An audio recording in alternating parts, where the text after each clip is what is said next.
네, 9.19 군사합의 효력 정지 어떤 의미가 있는 걸까요? 네, 통일연구원 조한범 선임연구위원 나오셨습니다. 어서 오십시오. 예, 안녕하세요. 네, 자 일단 앞서 전해드린 것처럼요. 북한이 17차례에 걸쳐서 합의를 위반했다. 이게 우리 정부의 입장인데 요거를 좀 반대로 생각을 해보면 아니 그러면 17번 위반하는 동안은 가만히 있다가 왜 지금 효력정지 카드를 꺼내 들었을까 이것도 궁금한데 예. 가장 최근에 있었던 그 무인기 침범이 결정적인 계기가 됐다 이렇게 볼 수 있을까요?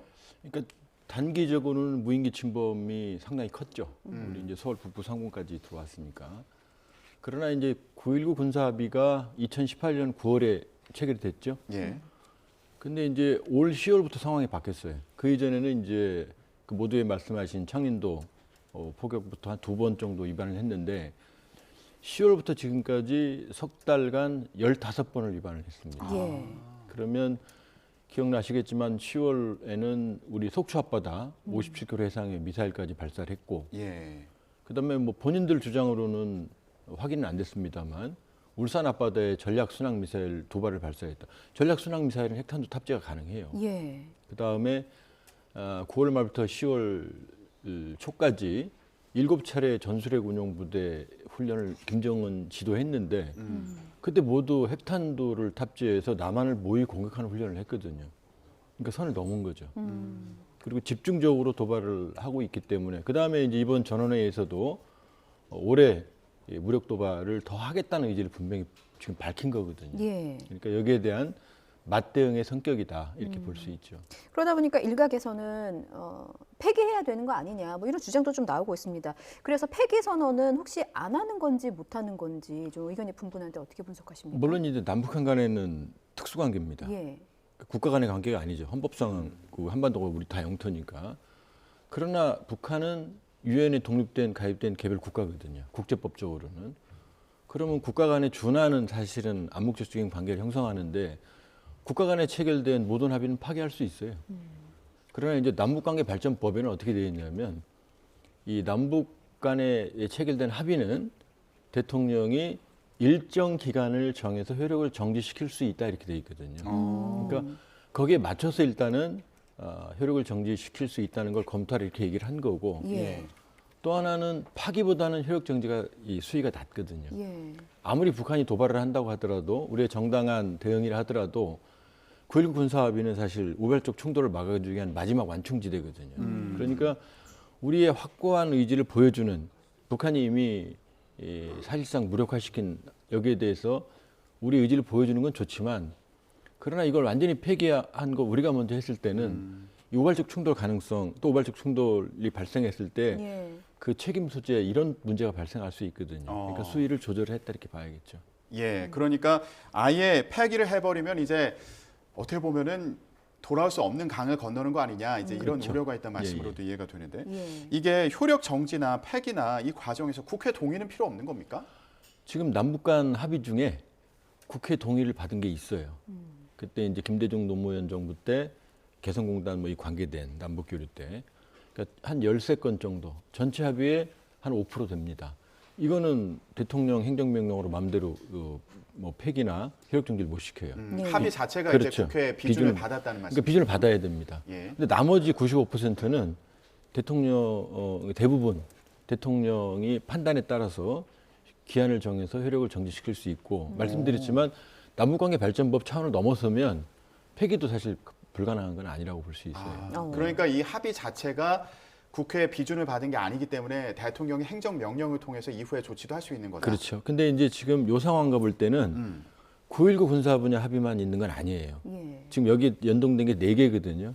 하나는 이 접경 지역 MDL 군사분계 인근에서 확성기 방송이나 전단을 보내지 않기로 한 게 이제 4.17 판문점 선언이고 예. 그리고 군사 분야 합의의 모태가 되는 게 평양 공동 선언이거든요. 예. 그 부속 합의서거든요, 사실은. 예. 그 평양 공동 선언에는 이 접경 지역에서의 MDL에서의 인근에서의 모든 적대행위 중단 요게 있거든요. 요 부속 합의로 요게 지금 9.19 군사 합의가 있는 거거든요. 그리고 또 하나는 남북관계발전법상 지금 대북전단 금지법이라고 하는 게 있거든요, 소위. 예. 요 4개가 다 연동돼 있거든요. 그러니까 지금 9.19 군사 분야 합의는 사실 그것만 있는 게 아니라 요 3개 남북 간 합의, 그 다음에 이제 남북관계 발전법 이 네 개가 다 연동이 되어 있습니다. 사실. 예. 네, 그렇군요. 시점에 대한 질문도 좀 드리겠습니다. 앞서 좀 짚어주시긴 했는데 짧은 시간 안에 집중적으로 선을 넘는 공격이 이어졌고 또 연초에도 김정은 위원장의 발언을 좀 보면 앞으로도 강경 기조를 이어갈 기세여서 윤석열 대통령이 지금 이 같은 좀 조치를 요구한 것이 어떤 부분을 좀 고려한 것인지 단순히 이제 북한의 무인기 도발을 좀 포함해서 북한의 도발이 이어지고 있는 것인지 아니면 또 다른 정치적인 고려가 있는 것인지 어떻게 판단하십니까? 물론 이제 북한이 사실상 무력화시키는 그런 배경이 있고요. 예. 또 하나는 9.19 군사 분야 합의는 우리에게 불리한 겁니다. 왜냐하면 지금 동서의 NLL, 서해는 135km, 동해는 80km, 그 다음에 이제 이 항공, 그 공중은 이제 동해는 동쪽은 40km, 이제 서쪽은 20km. 그 다음에 이제 육상에서는 MDL 군사 분계선에서 5km의 연대급 이상 훈련 중지. 여기서 다 군사훈련이나 정찰 비행을 중지시킨 게 이제 9.19 군사분야 합의거든요. 예. 그런데 이건 우리 군의 정찰이나 훈련을 현저히 제약합니다. 근데 북한은 공군력이나 해군력이 절대 열세기 때문에 사실 북한에게 유리해요. 그러니까 그렇게 수없이 파괴하면서도 사실은 본인들 입으로는 벌써 파괴한다는 말 안 했거든요. 그러니까 우리가 대응을 할 수 없기 때문에 그렇죠. 그런 거예요? 그러니까 우리의 대응 능력을 현저하게 제약을 하는 게 9.19 군사 합의거든요. 근데 그동안 사실 인내해 온 거죠. 다 알면서도. 근데 만일에 북한이 제일 두려워하는 게 심리전이거든요. 대북전단. 예. 그 대북전단 때문에 그걸 명분으로 김여정이 개성공단 연락선부터 폭파한 거 아니겠어요? 예. 그러니까 북한이 아픈 부분을 니들이 계속 이렇게 우리를 공격적인 자세로 나오면 예. 북한이 그러면 우리도 파괴할 수 있다라고 지금 포석을 둔 거죠. 그러니까 지금 9.19 군사합의 이제 효력 정지를 얘기했는데 아까 말씀하신 게 부속 합의서들도 이제 연동이 되어 있다고 말씀하셨잖아요. 연동이 돼 있죠. 예. 그러면은 그 대북 전단이라든가 확성기 방송도 재개할 수 있는 겁니까? 그러니까 그 두 가지죠. 그러니까 판문점 선언에서는 그건 안 하기로 합의했는데 예. 이게 또 우리 남북관계 발전법에는 또 국내법으로 좀 만들어져 있어요.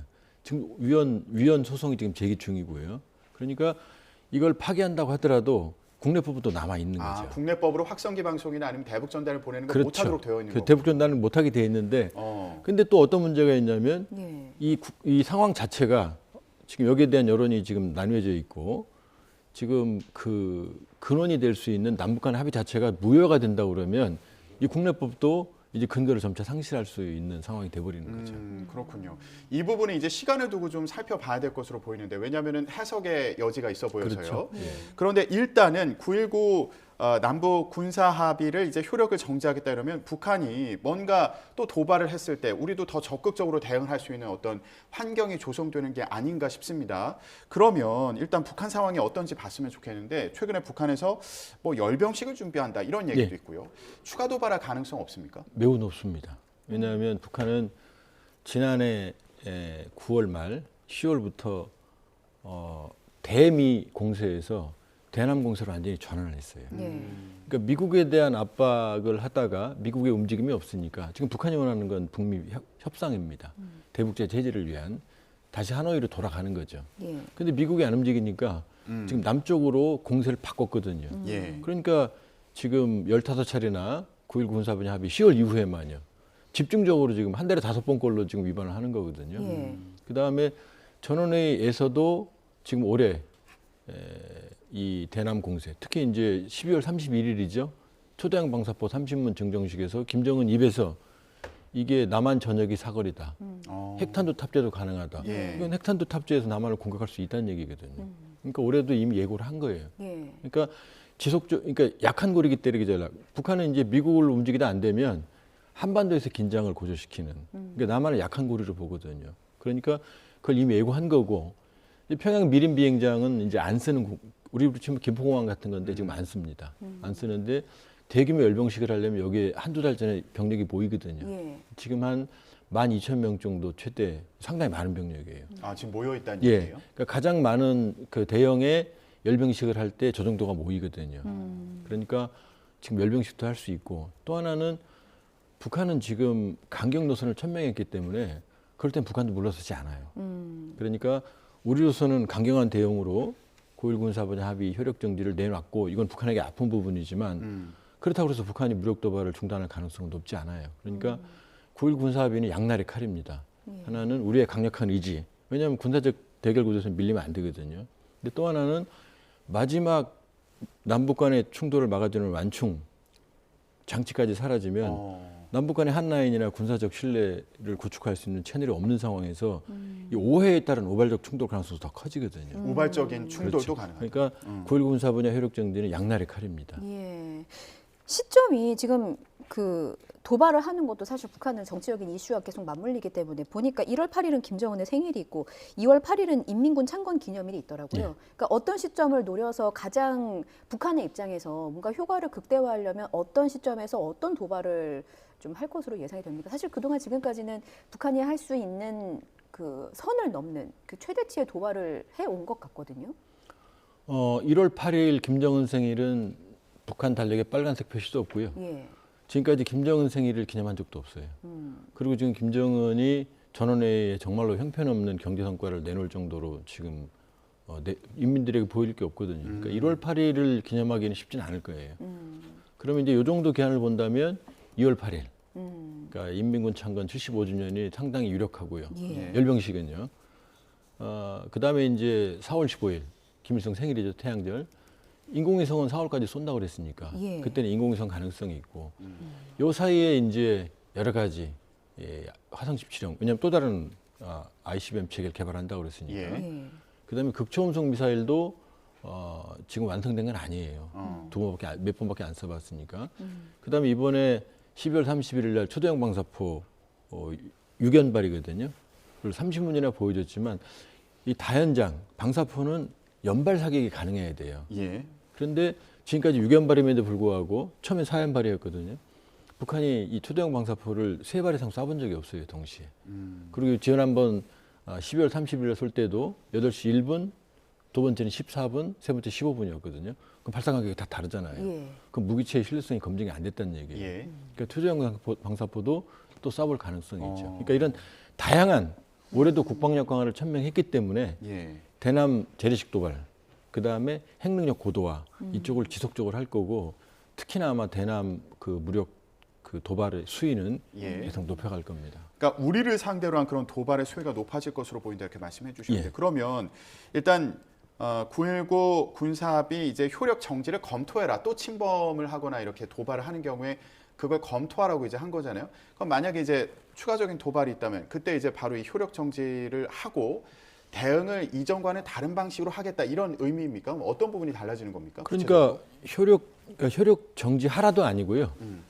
폐기도 아니고 효력 정지를 검토하라는 거거든요. 예. 수위는 상당히 조절한 거예요. 근데 이제 북한이 선을 넘는다 그러면 그건 아마 9.19 군사 분야 합의는 지금 이 정부 노선으로 본다 그러면 그 사실상의 폐기 수순. 왜냐하면 일정 기간이라는 건 뭐 20년 기한을 정하면 사실상 폐기가 똑같거든요.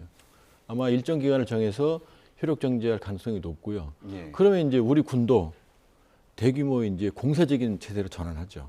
그러니까 NLL 쪽에 함정을 전진 배치시킬 수 있고, 그 다음에 MDL 인근에서의 연대급 이상 훈련도 하고, 그 다음에 항공 정찰도 공세적으로 가는 거고, 그럼 북한도 상당한 압박을 받게 되죠. 예.